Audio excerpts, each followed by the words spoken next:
Oh, for sure. I mean, the things that he did um, in his 30, 40, 50 years of organizing is pretty amazing.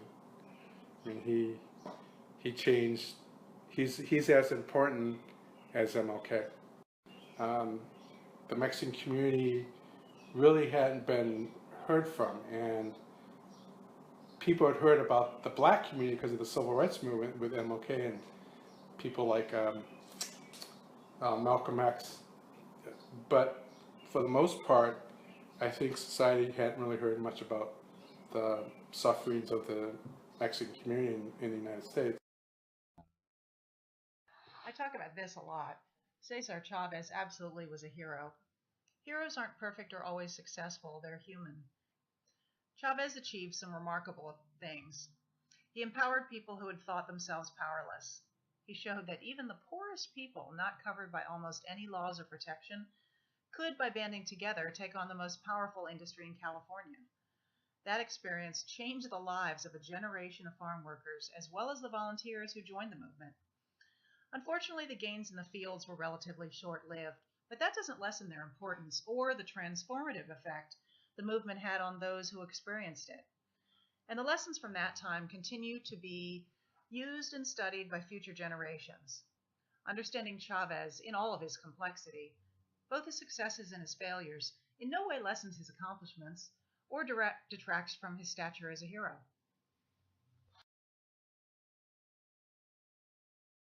Um, I'll say like UFW continues to have a lasting impact.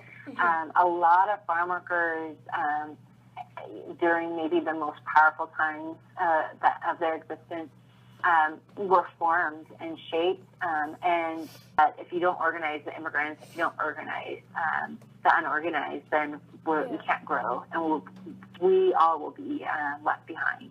I think that UFW, especially at that time, really was built on a model of sacrifice and struggle. And I think their model, it's been hard to bring it up to date.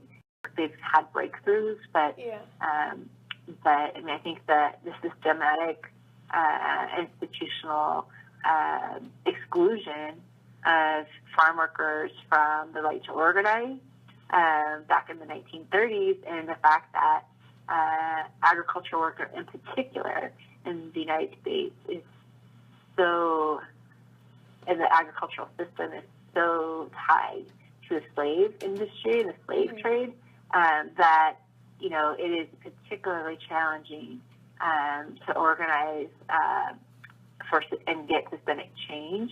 And so, I mean, I think they've made policy changes, they've done things. But, I mean, so this real experience that a lot of folks had in the 60s and 70s of infiltration by government and by opposition was real. And at the same time, to build a sustainable business with that kind of hypervigilance is really challenging in terms of, building something that's sustainable, that supports women's leadership at all levels, and that, I think has maybe stunted their ability to really have the more powerful impact that they maybe, that people hoped and wish that we would see